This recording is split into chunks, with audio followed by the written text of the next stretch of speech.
Oi pessoal, na aula de hoje nós vamos estudar os sons com função comunicativa. Nós vamos ver então fonologia. Mas a primeira questão então para a qual a gente tem que olhar é o que é fonologia, afinal das contas.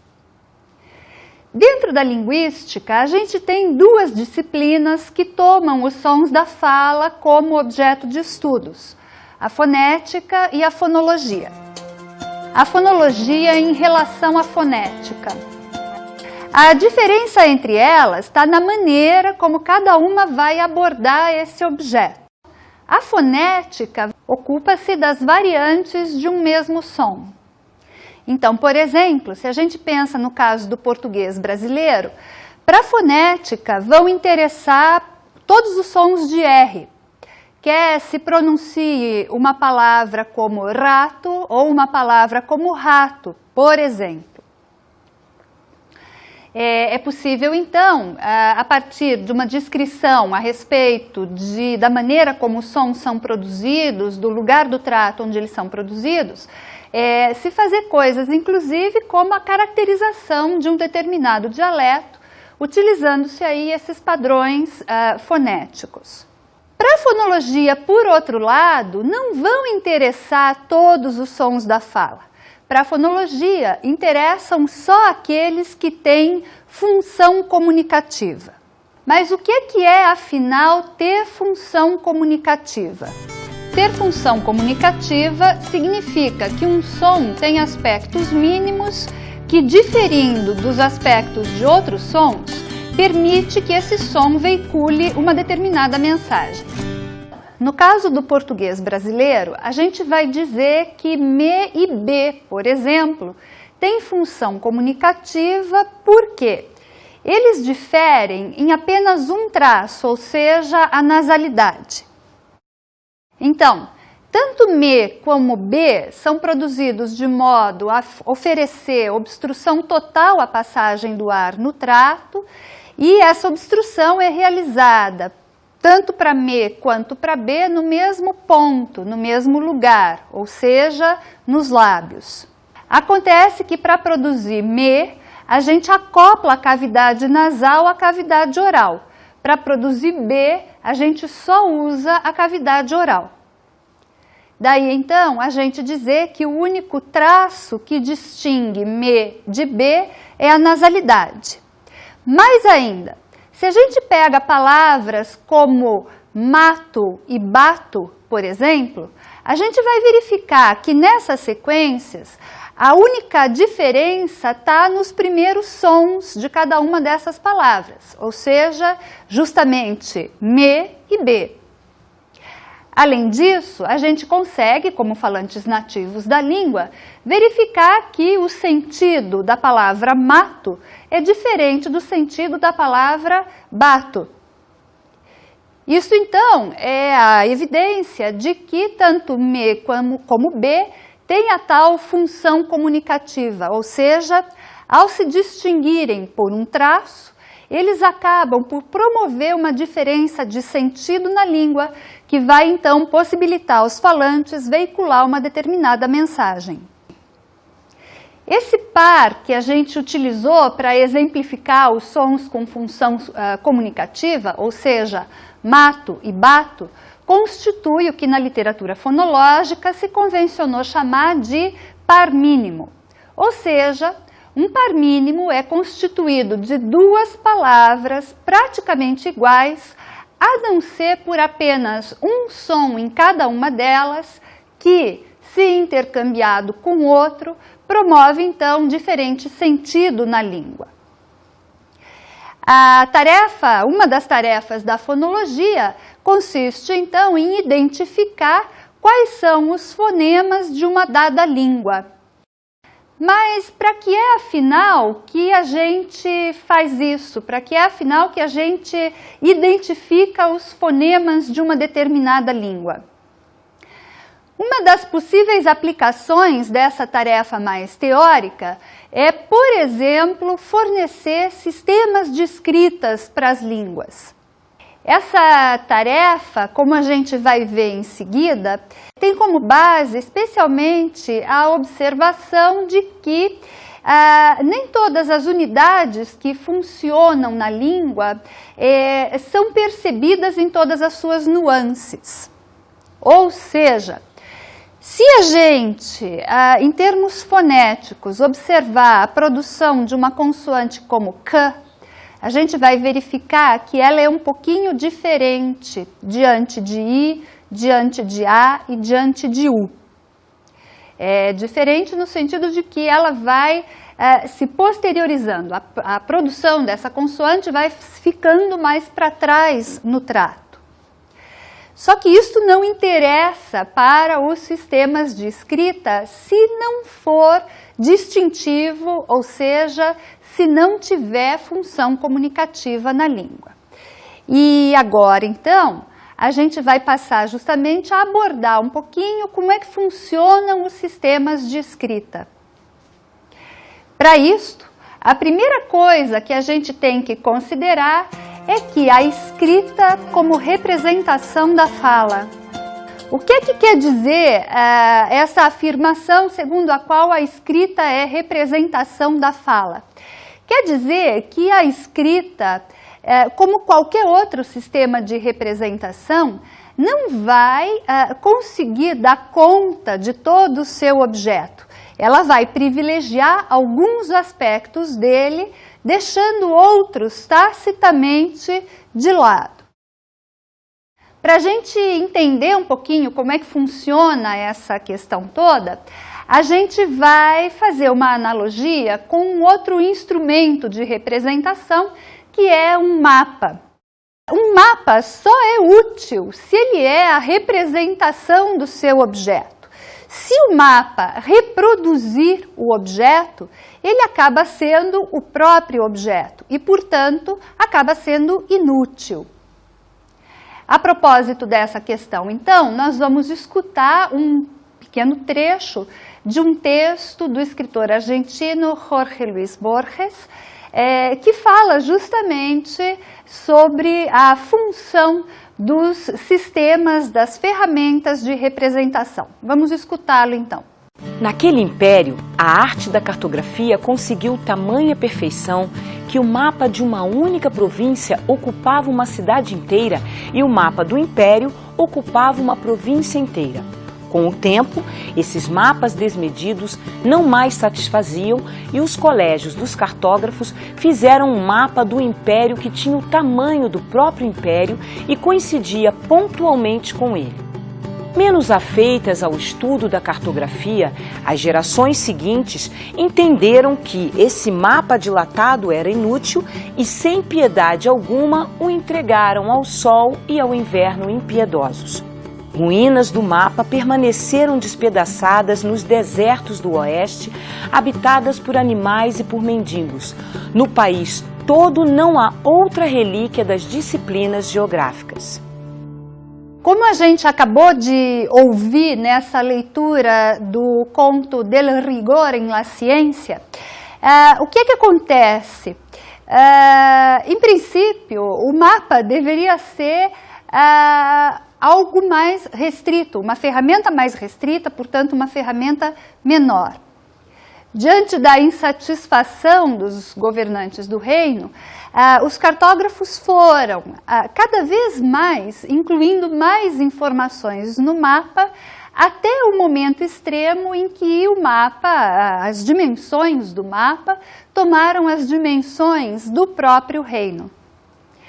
E nesse momento, então, o mapa acaba se tornando completamente inútil, a ponto de ser esquecido, como diz o escritor, ao sol, ao tempo, que vai, então, obviamente, estragando todo esse mapa. A única coisa que sobra dele, por fim, são relíquias, como diz o texto, completamente inúteis para os fins aos quais o mapa se propunha. Assim também o sistema de escrita. Para que é que serve a escrita, afinal das contas? a escrita vai ter a função de uniformizar a língua e, portanto, permitir que pessoas que falem variedades distintas de uma mesma língua consigam se entender. Vamos imaginar, por exemplo, o dialeto paulistano em comparação com o dialeto carioca. A gente sabe, isso é perceptível para qualquer falante da língua, que existem ali entre os dois uma série de diferenças. A começar, por exemplo, dos sons de S, dos sons de R, que são diferenças bem mais visíveis logo num primeiro momento. Se a gente propusesse um sistema de escrita para o dialeto de São Paulo e outro sistema de escrita para o dialeto do Rio de Janeiro, o que é que iria acontecer? Pessoas, por exemplo, que viajassem de São Paulo para o Rio, ao ler um jornal, teriam que dominar esse sistema de escrita carioca para poder entender o texto do jornal. A mesma coisa é verdadeira para cariocas que se deslocassem para São Paulo. Existe ainda um complicador dessa questão toda, que é o seguinte: a gente está, por uma questão de simplificação, generalizando e chamando, né, um dialeto de dialeto carioca e o outro de dialeto paulistano. Só que no interior de cada um desses dialetos existe variação também. Ou seja, se a gente considera o português falado no estado de São Paulo, por exemplo, a gente vai ver que o dialeto falado na capital é diferente do dialeto falado no interior. E mesmo no interior, o dialeto falado numa determinada região, por exemplo, mais ao norte do estado, tem algumas diferenças com relação ao dialeto falado numa região mais central do estado. No limite, portanto, se a gente fosse prever sistemas de escrita que fizessem uma correspondência biunívoca entre fala e escrita, portanto, entre som e letra, nós teríamos sistemas completamente inúteis, porque eles iriam reproduzir a própria fala. Ou seja, para que é que nós precisaríamos de outro sistema que reproduzisse a fala, se nós já temos a fala? A escrita, portanto, cumpre este papel de, ao representar a fala, conseguir dar à língua uma certa uniformidade, de modo que um falante do Rio que pegue um texto de jornal escrito em São Paulo consiga entender perfeitamente esse texto, ou então, se a gente pensar numa questão mais drástica, de modo que um falante gaúcho consiga entender um jornal escrito lá na Bahia, por exemplo. Vejam então que a escrita ela não vai retratar todas as nuances da fala. Além dessas variações de ordem segmental, existem inclusive questões prosódicas que a escrita acaba não conseguindo representar. Assim, por exemplo, se a gente focaliza alguma palavra na cadeia da fala, na escrita não tem como a gente fazer a representação desse foco. Embora os falantes tentem, de alguma maneira, fazer esse tipo de representação, veicular esse tipo de informação na escrita. Então, por exemplo, numa sentença como "aquele ator é muito bonito", se deseja focalizar a palavra "muito", uma das maneiras de se fazer isso na escrita é ou repetindo diversas vezes o mesmo grafema, de modo a dar a impressão de que essa palavra está se alongando, o que, portanto, corresponderia a uma produção mais ou menos como "aquele ator é muito bonito", ou então a outra maneira de se veicular esse foco seria, na escrita, grafando tudo em caixa alta, em letras maiúsculas. o que corresponderia mais ou menos a uma produção do tipo aquele ator é muito bonito. De qualquer modo, né, qualquer que seja a representação para a qual a gente está olhando, a gente nunca vai ter aí uma correspondência de 1 para 1 entre som e letra, entre som e grafema. É preciso, entretanto, frisar que existem tentativas de fazer essa correspondência bionívoca. Esse é especialmente o caso do Esperanto, uma língua artificial que nasce no final do século XIX com o intuito de ser uma língua universal.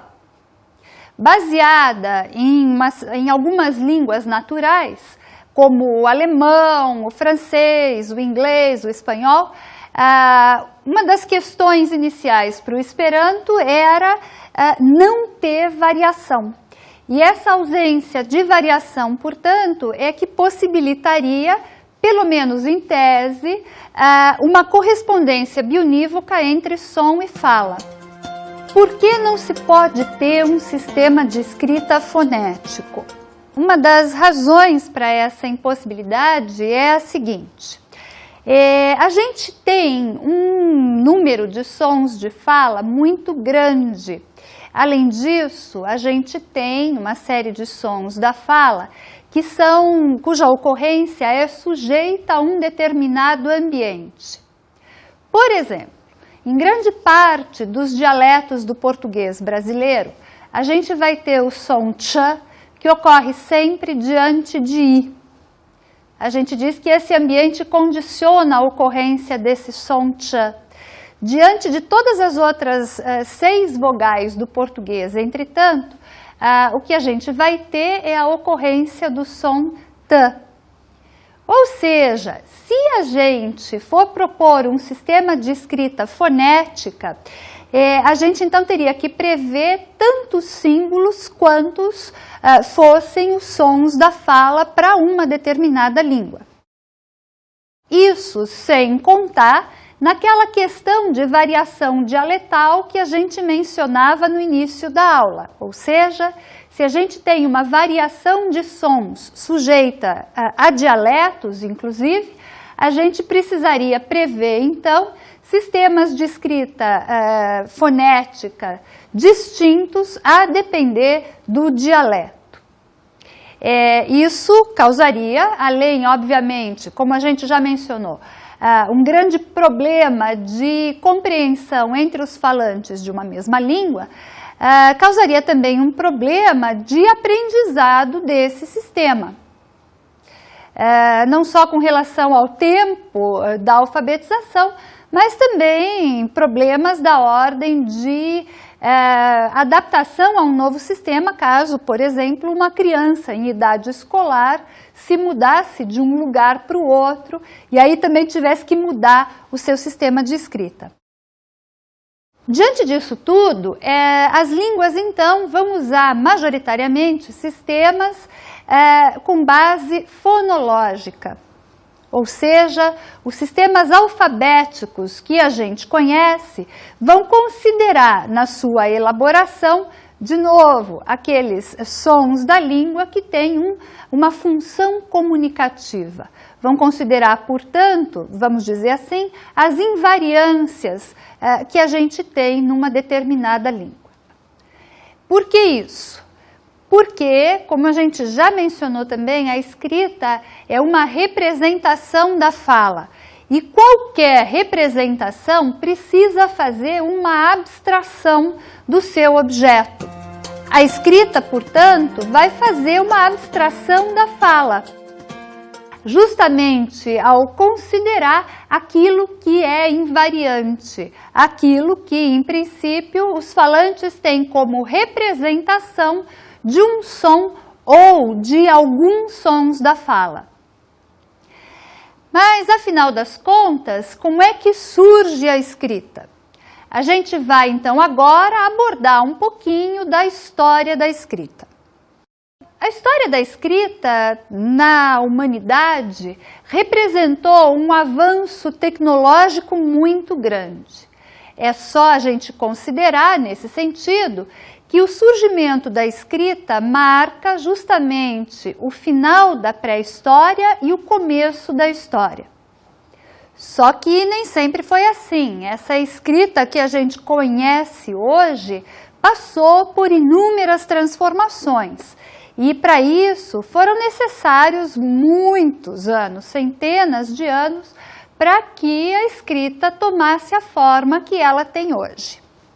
Então, no início da escrita, a gente tem especialmente aqueles desenhos rupestres que a gente encontra ou que se encontram em cavernas e que vão constituir o que a gente chama de escrita pictográfica.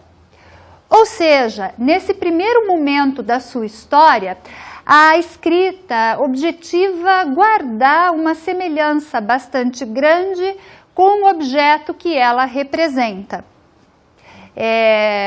O desenho, por exemplo, que representava um boi, que era usado para escrever uma palavra com o sentido de boi, guarda lá uma série de semelhanças, né, com este animal.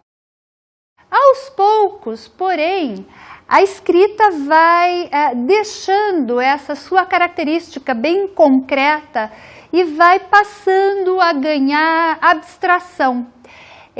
Assim, por exemplo, alguns séculos mais tarde, o homem se dá conta de que é possível passar a representar a ideia de uma determinada palavra e não representar o objeto nas suas características mais marcantes.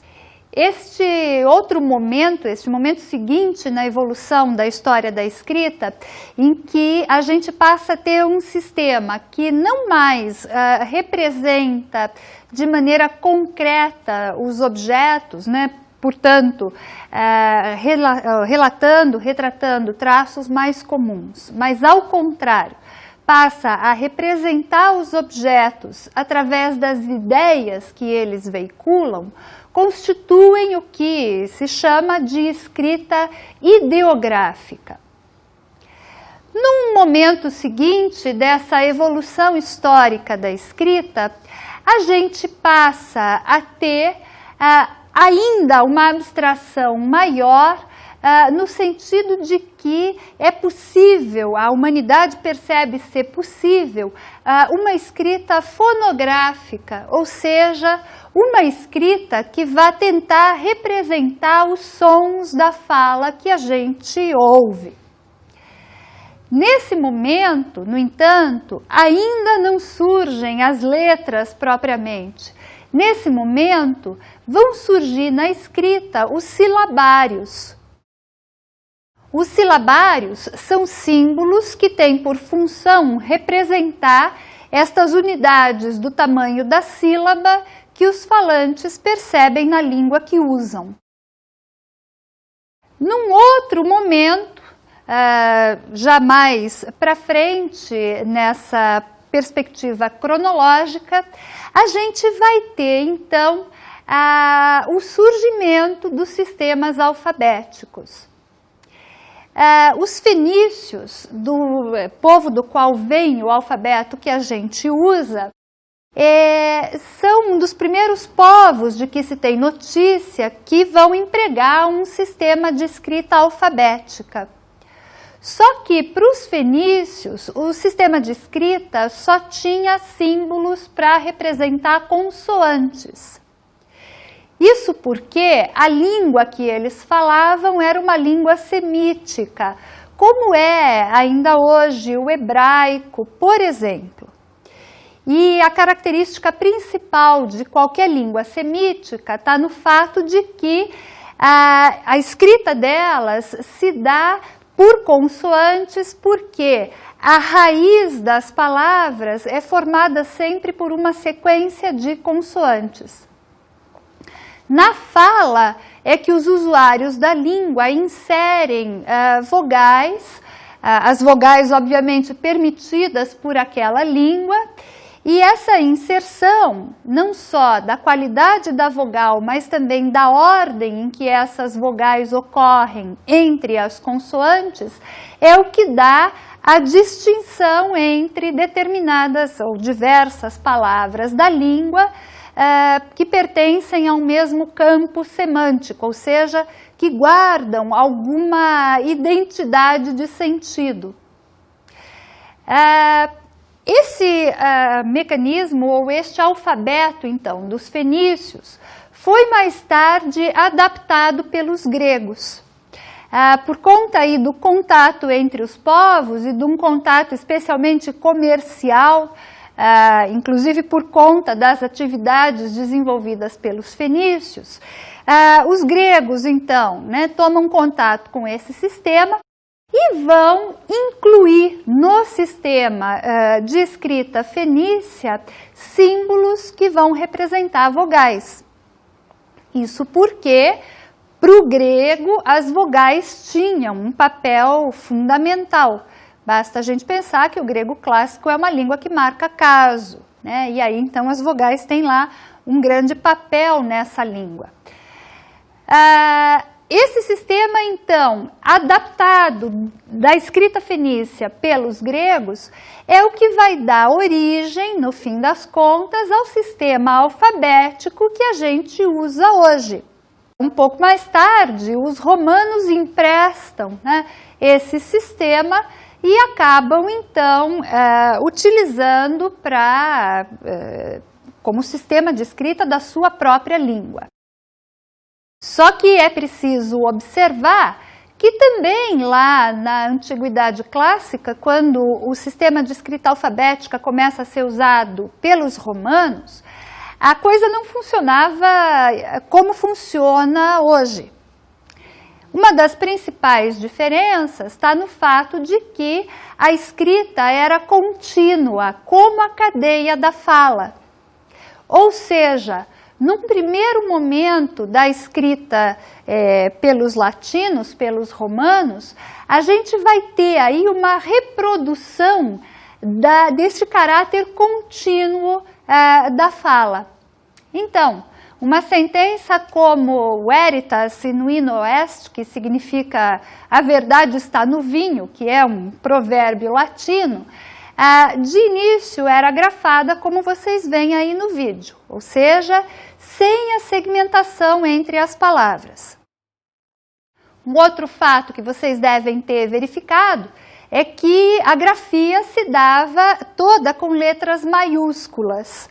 Essa é uma outra diferença, portanto, entre a escrita que a gente usa hoje e essa escrita alfabética inicial, vamos chamar assim. Naquela época, não havia distinção entre caracteres maiúsculos e minúsculos, a ponto, inclusive, de alguns caracteres, como o V e o U, serem indistintos. Essa distinção para o latim surge bem mais tarde. Observem, então, que a própria segmentação entre as palavras na escrita envolve uma abstração dos falantes com relação à língua que eles usam.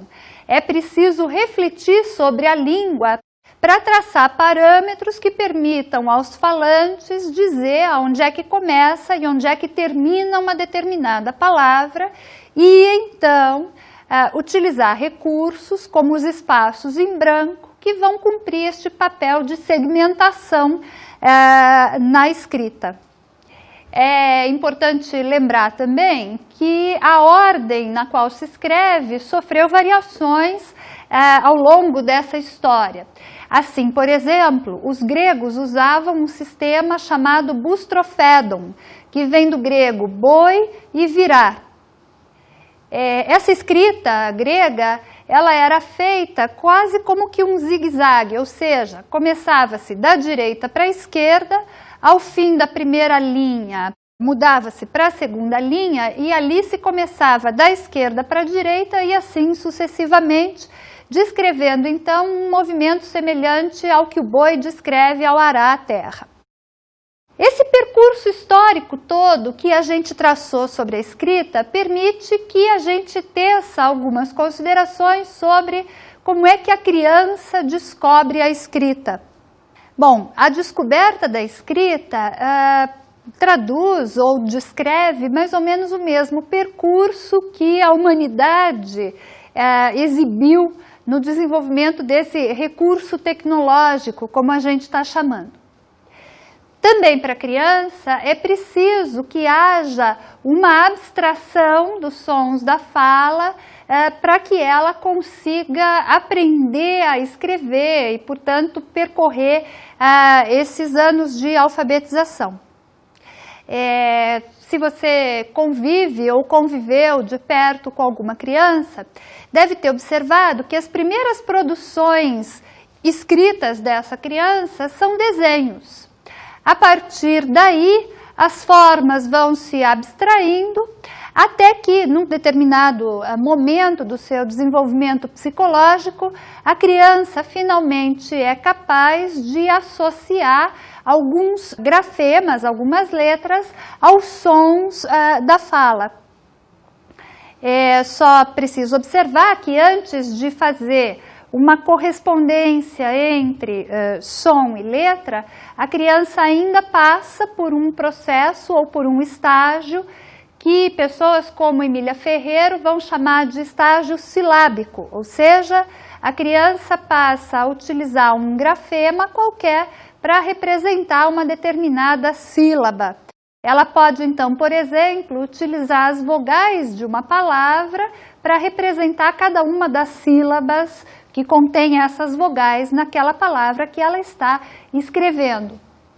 Só então no momento seguinte é que ela consegue finalmente fazer então a correspondência entre som e letra e assim fazer então esse seu percurso de alfabetização, de aquisição da escrita.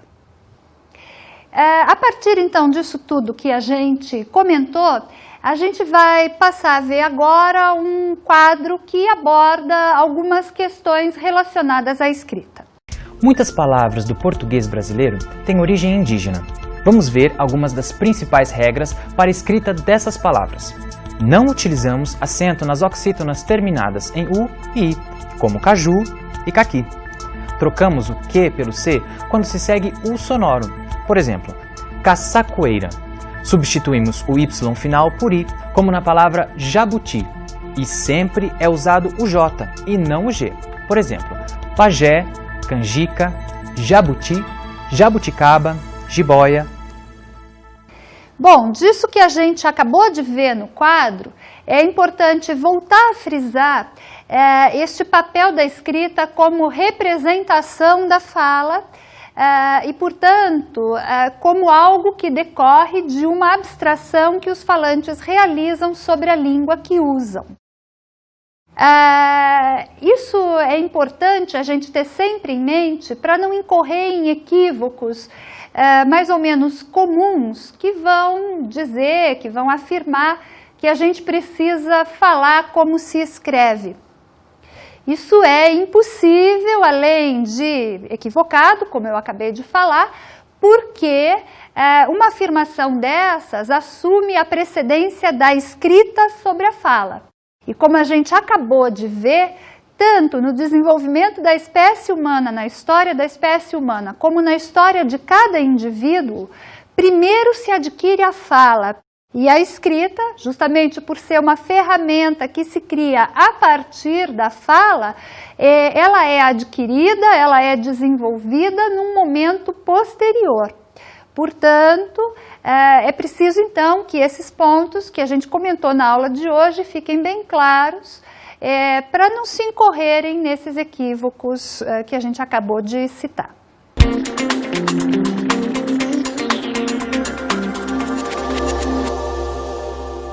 Bom, vamos então às dicas de estudo para a nossa aula de hoje. A primeira dica é este livro chamado Alfabetização e Linguística, escrito pelo Luiz Carlos Cagliari, publicado pela editora Scipione. Esse é uma espécie de grande manual que trata de questões de alfabetização, pensando especialmente nessa correspondência entre sons e grafemas. Nesse livro ainda, numa primeira sessão, o autor faz toda uma incursão sobre a história da escrita E aí, então, você pode complementar esses comentários que a gente fez na aula de hoje, especificamente a esse respeito. A segunda dica para a aula de hoje é um outro livro chamado Reflexões sobre Alfabetização, escrito pela Emília Ferreiro e publicado pela Cortez Editora. Nesse livrinho existem aí algumas ideias principais da Emília Ferreiro, que se notabilizou pelas suas incursões pelos processos de alfabetização. Essas questões que a gente comentou no final da aula, você pode encontrar ali melhor desenvolvidas. Finalmente, a nossa terceira dica para a aula de hoje é um capítulo de um livro chamado Introdução à Linguística, volume 2, Princípios de Análise. Esse livro é organizado pelo José Luiz Fiorin e publicado pela editora Contexto. O capítulo ali que nos interessa de perto é um capítulo chamado Fonologia, escrito pelo Paulo Chagas Souza e pela Raquel Santana Santos, que traz alguns conceitos básicos dessa disciplina, como, por exemplo, o conceito de fonema que a gente abordou no início da aula. Bom, pessoal, por hoje é isso. Bons estudos para vocês!